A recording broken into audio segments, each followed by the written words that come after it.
students. Our next video is numerical problem based on molarity percentage by mass. क्योंकि mole fraction हमने नहीं बताया है अभी, तो थोड़ा सा हम मोल फ्रैक्शन के बारे में पहले डिस्कस करेंगे, फिर उसके बाद इससे रिलेटेड न्यूमेरिकल आज देखेंगे। और ये न्यूमेरिकल जितने भी हैं हमने आपको यहाँ पे दिया हुआ है, इनके बारे में हम आज आपको बताएंगे। कुछ चीजें हैं, इनको जो हमने एरो से इंडिकेट किया है ये आप सेल्फ ट्राई करिएगा। ये एनसीईआरटी के क्वेश्चंस हैं, ये फॉर क्लास 12 के हैं और ये फॉर क्लास 11 के हैं। ये क्वेश्चंस जो कि numerical problems molarity mole fraction solution chapter 12 वाले इसमें पढ़ रहे हैं, तो देखिए यहाँ पे है, तो उनको भी ये सेल्फ ट्राई करना है। और आप न्यूमेरिकल सॉल्व करके हमको बाय मैसेज ये इंडिकेट करिए कि हम ये न्यूमेरिकल कर रहे हैं, हमको कोई दिक्कत नहीं हो रही, जिससे हमको आइडिया आपके बारे में हो। ठीक है भाई। और ये हमारा अपना पर्सनल नंबर है, अगर आपको कोई भी दिक्कत हो तो आप इस पे बातचीत कर सकते हैं, कोई दिक्कत नहीं। आप अपनी जानकारी, आप कोई भी क्वेरी हो आप इस पे कर सकते हैं। 9415610041 ये हमारा अपना पर्सनल नंबर है, जिसपे आप जो है कांटेक्ट करके आप अपनी जितनी भी परेशानी हो उसको डील कर सकते हैं। ये हमारा व्हाट्सएप नंबर भी है, अगर आपको कोई दिक्कत हो तो व्हाट्सएप पे भी जो है शेयर करके बात कर सकते हैं। ठीक, तो आइए नेक्स्ट टॉपिक जो चलता है वो है मोल फ्रैक्शन। मोल फ्रैक्शन की बात हम लोग करें। मोल फ्रैक्शन जो है इसे हम लोग रिप्रेजेंट किससे करते हैं? जाई से। जाई कैसे क्या होता है हमने आपको बताया, x की तरह बनता है और x की तरह बनता है, उसकी एक टांग आप खींच लीजिए, टांग खींच लीजिए और टांग खींचने पर जो है आपका जो है वो जाई बन जाएगा। ठीक, जाई से रिप्रेजेंट करते हैं। तो मोल फ्रैक्शन को समझने से पहले हमको मालूम होना चाहिए कि हमारे पास जो सॉल्यूशन है उसमें कितने कंपोनेंट। तो हम यहाँ पे एक ऐसा सॉल्यूशन लेते हैं जिसमें एटलीस्ट 2 कंपोनेंट सॉल्यूशन हमने यहाँ पे कंसीडर किया, और उस सॉल्यूशन में ये 2 कंपोनेंट हमने ले लिया, ए और बी। ए और बी 2 कंपोनेंट ले लिया। कंपोनेंट का नंबर ऑफ मोल्स और कंपोनेंट का नंबर ऑफ मोल्स जो है हमने मान लिया Na और B का मान लिया Nb, और कंपोनेंट A का जो मोल फ्रैक्शन है वो जाई A और कंपोनेंट B का जो मोल फ्रैक्शन है वो जाई B। ठीक, अगर आप सीधे सीधे इसको ऑब्जर्व करिए तो ऑब्जर्व करने के लिए अगर आप ध्यान दीजिए, जब आप सॉल्यूशन बनाएंगे तो सॉल्यूशन में दोनों कंपोनेंट यानी total number of moles of solution, total number of moles of solution is equal to the Na plus Nb। ठीक, ये total number of moles of solution. अब आप क्या करेंगे, अगर आप मोल फ्रैक्शन निकालेंगे तो मोल फ्रैक्शन को हम लोग डिफाइन कैसे कर सकते हैं? Mole fraction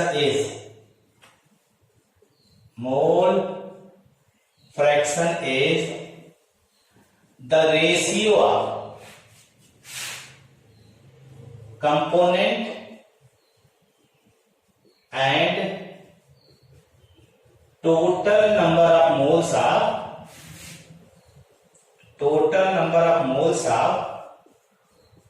solution.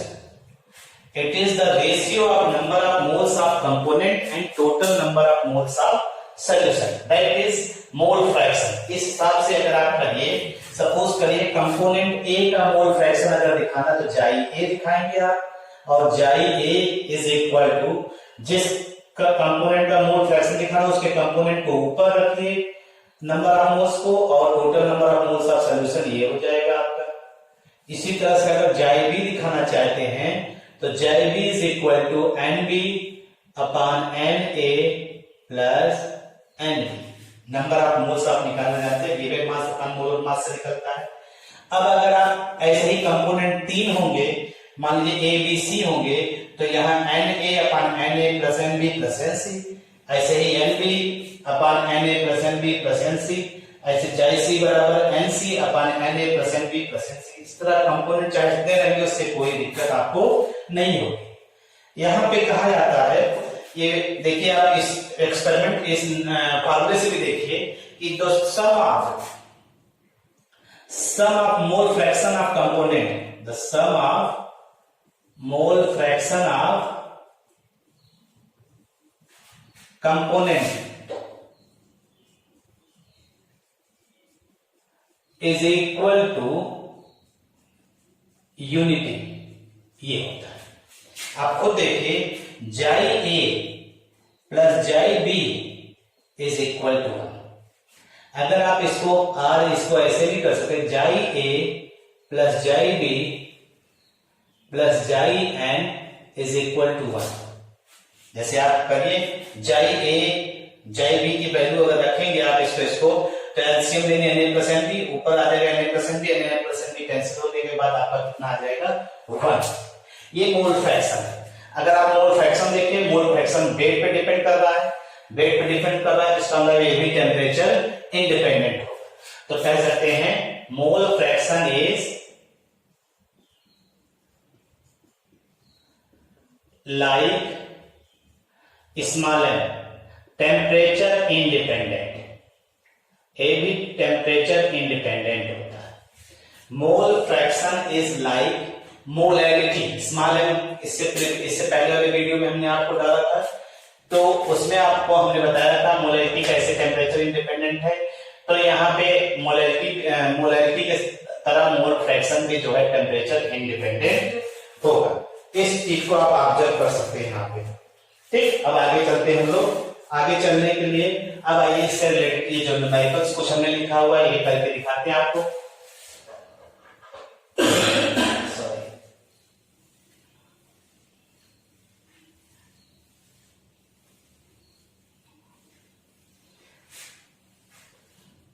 सबसे पहला क्वेश्चन हम आपको यहां पे ले रहे हैं। ये क्वेश्चन दिया गया है, calculate the molarity and molarity of 10% W/W। सीधा क्वेश्चन दिया गया है, यहाँ वेट बाय वेट दिया गया है, परसेंटेज बाय मास आपको दिया गया है। इसमें निकालना क्या है, गिवन में ये है m निकालना है, स्मॉल m निकालना है, और डेंसिटी दिया गया है क्या, डेंसिटी ऑफ NaOH सॉल्यूशन आपको दिया है 1.10 ग्राम पर मिलीलीटर, और उसके बाद दिया गया है 10% NaOH सॉल्यूशन W/W। इतनी चीज दी है। अब इतनी चीजें अगर आपको दी गई हैं तो इसमें से बहुत सी चीजें आपको अब आइडिया अपने आप हो जाए। ठीक, बहुत सी चीजें अपने आप आपको मिलना शुरू होगा। जैसे कि देखिए सबसे पहली चीज 10% NaOH सॉल्यूशन का मतलब क्या हुआ, इसका मतलब हो गया मींस जैसे हमने बताया था ना वेट बाय वेट, कि सॉल्यूट का वेट 100 ग्राम रिप्रेजेंट है, यानी 10 gram of NaOH dissolved in 100 gram of solution, 100 gram of solution. ये हो गया आपका, यानी सॉल्यूट भी हो गया, सॉल्वेंट भी हो गया, इसी में सॉल्वेंट भी होगा। या इसी को आप याद होगा तो हमने बताया था 10 gram of NaOH present in 90 gram of water is equal to 100 gram of solution. ये 10 gram of NaOH present in 90 gram of water is equal to 100 gram of water. अब 100 ग्राम ऑफ सॉल्यूशन, इसका मतलब यहां पे हो गया सीधे सीधे हम इसको ऑब्जर्व कर सकते हैं। तो इसमें हमें गिवन में और भी चीजें मिल जा रही। देखिए मास ऑफ NaOH मिल गया 10 ग्राम, मोलर मास ऑफ NaOH आप जानते हैं Na का 23 होता है, ऑक्सीजन का 16 होता है, हाइड्रोजन का 1 40 हो जाएगा। आपको मालूम है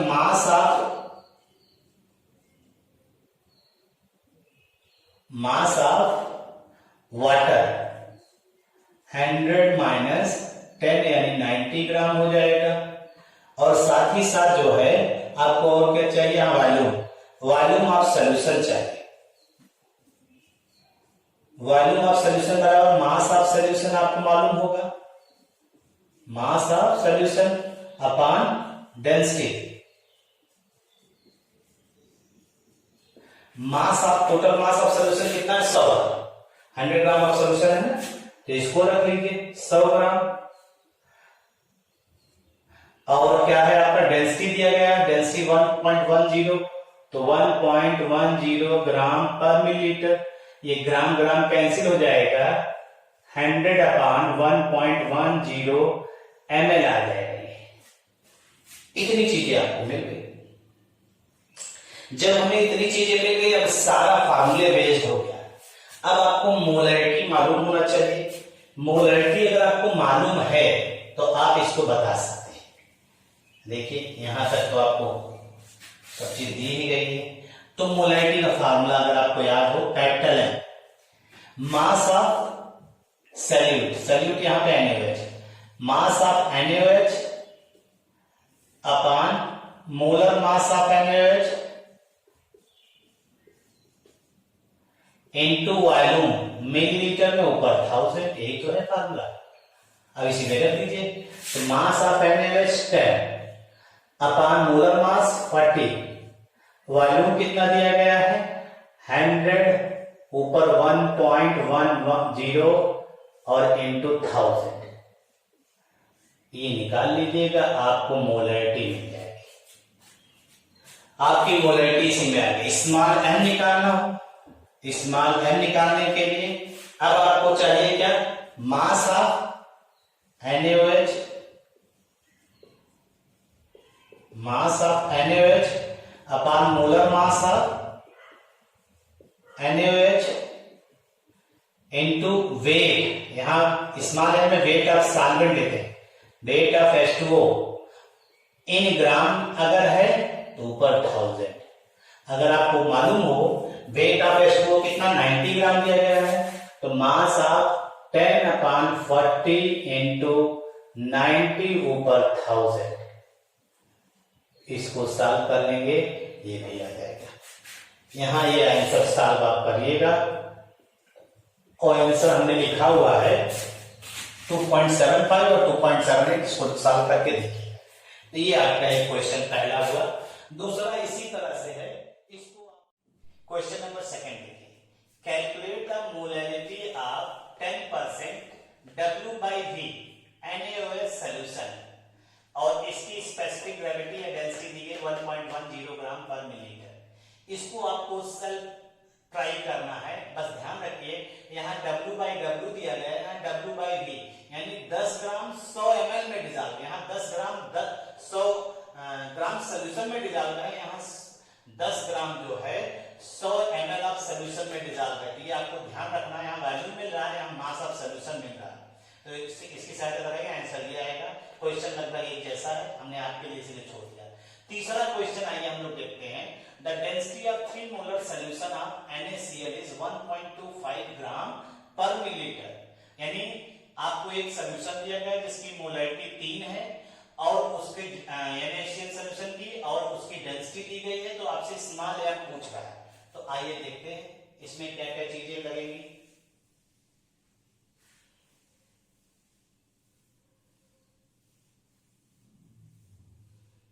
अगर हम लोग इस चीज को ऑब्जर्व करें, देखिए दिया क्या क्या है, पहले गिवन क्वेश्चन नंबर 3,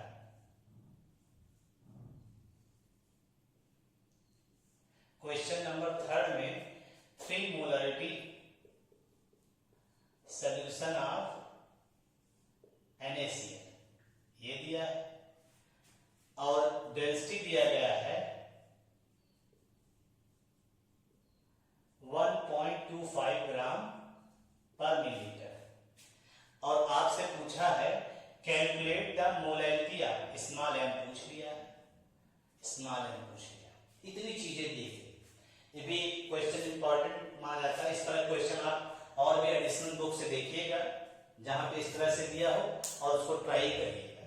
आप इस सेल्फ ट्राई जरूर करिए, तभी आप में जो है थोड़ा इंप्रूवमेंट आएगा, क्योंकि कहा जाता है प्रैक्टिस मेक्स मैन परफेक्ट। अगर आप प्रैक्टिस करते रहेंगे तभी आप में परफेक्शन आएगा।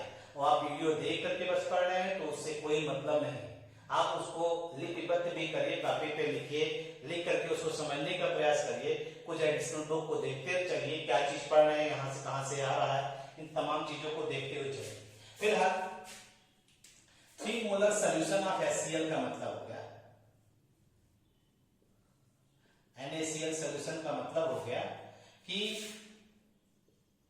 3 मोल ऑफ NaCl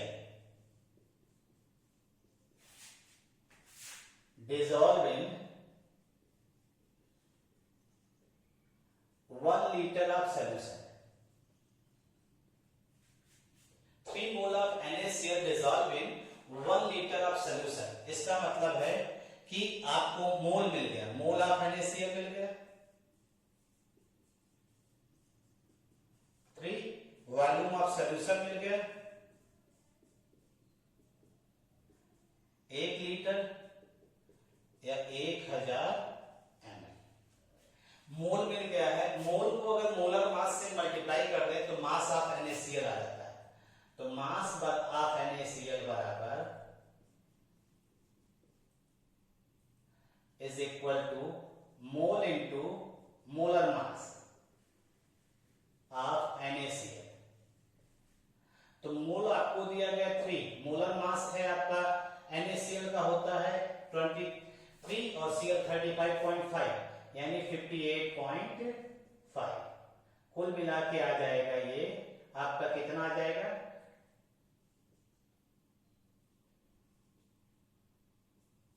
165 ग्राम।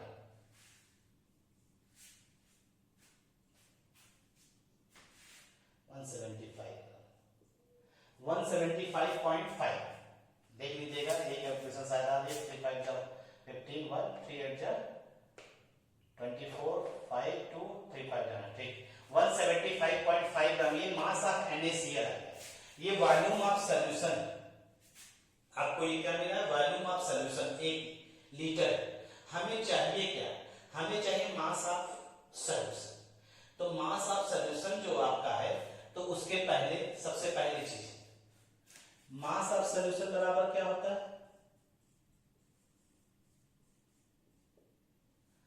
तो वॉल्यूम बराबर आपने पढ़ा था मास अपॉन डेंसिटी। वॉल्यूम बराबर आपने पढ़ा था मास अपॉन डेंसिटी। अब हम मास निकाल रहे हैं तो मास ऑफ सॉल्यूशन बराबर हो जाएगा volume of solution into density of solution. ये हो जाएगा फार्मूला। वॉल्यूम ऑफ सॉल्यूशन कितना दिया है 1000 ml और डेंसिटी दिया है 1.25 ग्राम पर मिलीलीटर। मिलीलीटर मिलीलीटर कैंसिल हो गया, ये पूरा का पूरा आ गया 1250 ग्राम। ये मास ऑफ सॉल्यूशन आ गया, यानी इस 1250 ग्राम में NaCl का 175 ग्राम जो है 175.5 ग्राम डिसॉल्व है। तो मास ऑफ सॉल्वेंट निकाल लीजिए, मास ऑफ सॉल्वेंट इसलिए निकालना क्योंकि मोलैलिटी में सॉल्वेंट चाहिए।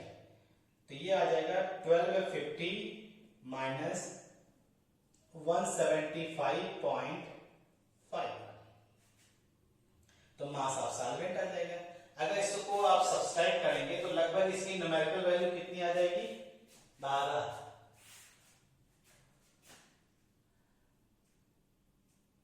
कितना आ जाएगा भाई 1250.0 175.5 5 4 कितना हुआ हो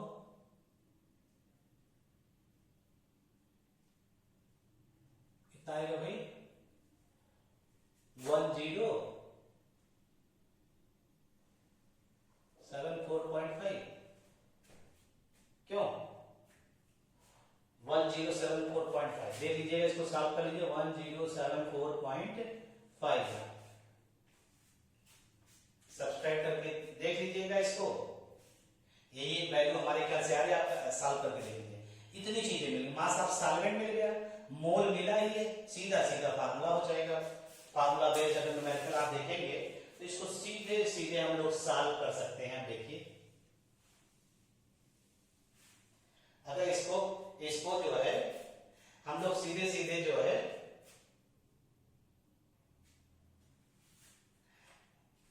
ये आपका जो है न्यूमेरिकल वैल्यू आ रहा है। अब अगर इसको हम लोग सीधे सीधे ध्यान दें तो मोलैरिटी का फार्मूला आ जाएगा, मोल ऑफ क्या दिया गया आपको, mole of NaCl, mole of NaCl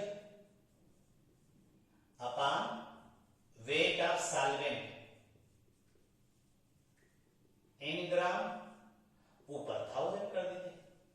तो मोल तो आपको 3 दिया ही गया, शुरुआत से ही आपको मालूम है। वेट ऑफ सॉल्वेंट आ गया 1074.5 और ये हो गया 1000। इसको सॉल्व करिएगा, सॉल्व करने पे ये मोलैरिटी आ जाएगा। ये क्वेश्चन, इसको आप इस तरह से सॉल्व कर सकते हैं। इसके बाद जो है क्वेश्चन नंबर 5वां हम आपको लेकर आ रहे हैं। इसको फिर आप सेल्फ जो है करिएगा, ट्राई करिएगा, देखिएगा आता है नहीं।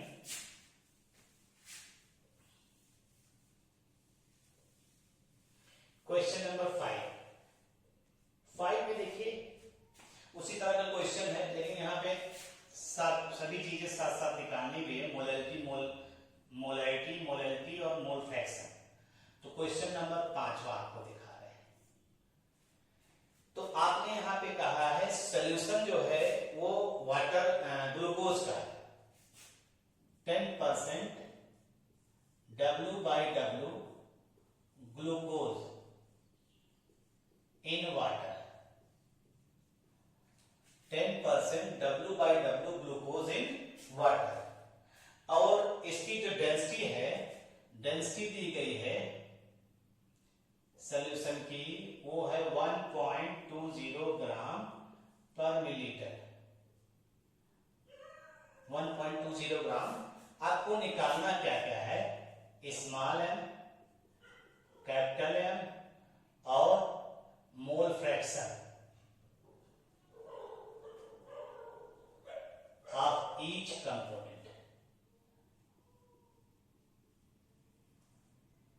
Mole fraction of each component, ये सभी चीजें निकालें। तो पहले तो गिवन, इसी से हम लोग सब कुछ पता कर लेते हैं। देखिए 10% W/W means 10 gram of glucose dissolve in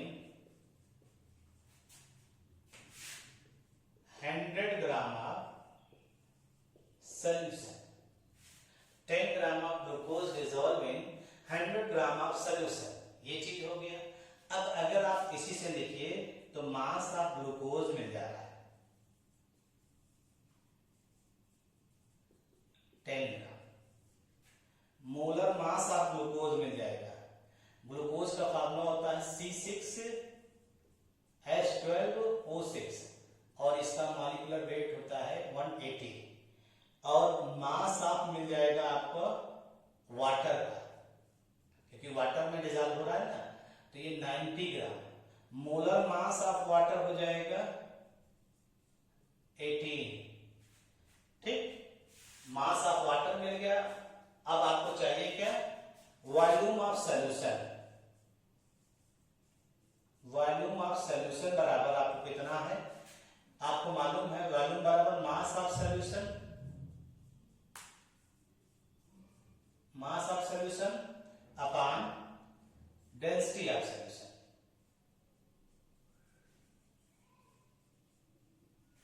mass of solution दिया गया है आपको कितना, 100 और डेंसिटी ऑफ सॉल्यूशन आपको दिया 1.20 ग्राम पर मिलीलीटर। तो ये आ जाएगा 100/1.20 ml। इतनी चीजें आपको दे दी गई। अब देखिए इसकी सहायता से number of moles of glucose निकाल लीजिए और और इसकी सहायता से number of moles of water आ जाएगा। तो ग्लूकोज का हो जाएगा 10/180 इज इक्वल टू 1/18 और ये हो जाएगा 90/18 is equal to 5। Number of moles of glucose निकल गया, नंबर ऑफ मोल्स आपका ये है। इसको और सिंप्लीफाई अगर करना चाहें तो पॉइंट लगा दीजिए, 0 बढ़ा दीजिए, 0.055 ये आ जाएगा। इतनी चीजें आपको इस एक वैल्यू से, आपको इसकी सहायता से इतनी चीजें आपको मिल गई। अब जब इतनी चीजें आपको मिल गई हैं तो आप सिर्फ और सिर्फ फार्मूला ध्यान देना है। मोलैरिटी का फार्मूला देखिए, ये सब आसानी से आते रहेंगे। आइए देखते हैं एक एक करके। अगर एक एक करके इसको देखा जाए तो हम लोग ऑब्जर्व कर सकते हैं क्या क्या चीज। जैसे मोलैरिटी निकालने के लिए कैपिटल M, मोलैरिटी बराबर है mass of solute. Mass of solute कितना 10, मोलर मास हो गया 180 और वॉल्यूम ऑफ सॉल्यूशन है 100 और 1.20 ये ml में है इंटू 1000 कर दीजिए। ये आप सॉल्व करिएगा। सॉल्व करने पे जो भी फार्मूला वैल्यू आ जाएगी उसको आप देखिए। स्मॉल m देखिए, mass of solute upon molar mass of solute into wait of solvent. Mass of water देखिए निकाला होगा आपने 90 ग्राम, 90 ग्राम में है, ऊपर 1000। ये आपका आ जाएगा, सॉल्व करिएगा, ये आपका आ जाएगा मोलैरिटी। मोल फ्रैक्शन की बात करते हैं। अब देखिए अगर आप मोल फ्रैक्शन को लेकर के कंसीडर करना चाहते हैं तो आप यहाँ पे बता सकते हैं, क्योंकि अब हमें इन दोनों की जरूरत पड़ेगी तो इसको हम अब हटा देंगे। इनकी जरूरत तो हमको है बस। तो मोल फ्रैक्शन में आपको हमने बताया जाई वाटर बराबर n। नंबर ऑफ मोल्स हमने आपको बताया था वाटर का और ग्लूकोज का निकालने बताया था। अब मोल फ्रैक्शन ऑफ वाटर अगर आप देखिए तो number of moles of H2O upon number of moles of H2O plus number of moles of glucose. अगर इसकी आप बात करते हैं तो आप सीधे सीधे यहां पे देख लीजिए, ये वैल्यू जो आएगी आपकी 5.055, इसको सॉल्व कर लीजिए, ये आ जाएगा। अगर आप जाई ग्लूकोज निकालना चाहते हैं तो जाई ग्लूकोज बराबर 0.055 अपॉन 5.055, इसकी वैल्यू निकालने के लिए आपको मिल जाएगा क्या, मोल फ्रैक्शन ऑफ ग्लूकोज और मोल फ्रैक्शन ऑफ वाटर। आपका ये भी क्वेश्चन यहाँ पे कंप्लीट हुआ। ठीक, अब देखिए इसमें हमने कुछ एक जो है क्लास 11 के लिए लिखा है एनसीईआरटी क्वेश्चन नंबर 1.5, 1.6, ये सब मोलैरिटी बेस्ड है। 1.11, 1.12, 1.125, 1.29, ये सब small M capital M based molarity based. ये क्लास 11 के लिए इंपेरिकल फार्मूला और मॉलिक्यूलर फार्मूला इससे पहले हमने आपको बताया था, उसके भी कुछ क्वेश्चन है 1.3, 1.8, 1.34। जो भी क्वेश्चन आपको परेशानी कर रहे हैं इसमें आप उसको क्वेश्चन दे दीजिएगा, हम ट्यूब के जरिए यूट्यूब वीडियो अपलोड कर देंगे, आप उसको देख लीजिएगा। और साथ ही साथ इसमें क्लास 12 के बच्चों के लिए भी, जो क्लास 12 के बच्चों को हमने दिया भी था 2.4, 2.5, 2.8, 2.1 और 2.1 से लेकर 2.5 तक का जो इंडेक्स क्वेश्चन है उनकी बात कर रहे हैं। ये क्वेश्चन हमने स्पेशली 12 के बच्चों के लिए सोचा है, लेकिन जो भी बच्चे 11 के पार्टिसिपेट करना चाहते हैं वो पार्टिसिपेट करें। अगर वो सॉल्व कर ले रहे हैं तो वो हमको बताएंगे कि हमने ये क्वेश्चन सॉल्व किया। और 12 के लड़के जो भी इसको पार्टिसिपेट करके सॉल्व कर रहे हैं तो हमें बड़ी खुशी होगी अगर आप इस तरह क्वेश्चन को सॉल्व कर रहे हैं, क्योंकि ये थोड़े से आपके लेवल से थोड़ा सा अलग क्वेश्चन है। इसको देखिएगा, बहुत सिंपल चीज है, बस इसमें लैंग्वेज समझने की बात है। ठीक है, ये सारे क्वेश्चन आप सॉल्व करिए और क्वेश्चन को सॉल्व करने के अलावा एडिशनल भी क्वेश्चन देखते रहिए। नेक्स्ट वीडियो में जो है हम और भी चीजों को अपलोड करेंगे। फिलहाल इतना आप पढ़िए और जो भी आपको इस वीडियो में गड़बड़ लग रहा हो उससे बताइए, उसको हम इम्प्रूव करके फर्दर वीडियो जो अपलोड करेंगे उसमें उन सारी परेशानियों को रिमूव करेंगे। चैनल को सब्सक्राइब करिए, अपने लोगों से कहिए और भेजिए जो आपके परिचित हैं। चैनल को लाइक करिए, सब्सक्राइब करिए और इसको देखिए, और इससे जो भी आपको बेनिफिट हो रहा है उस बेनिफिट से आप लाभान्वित हो। Thank you.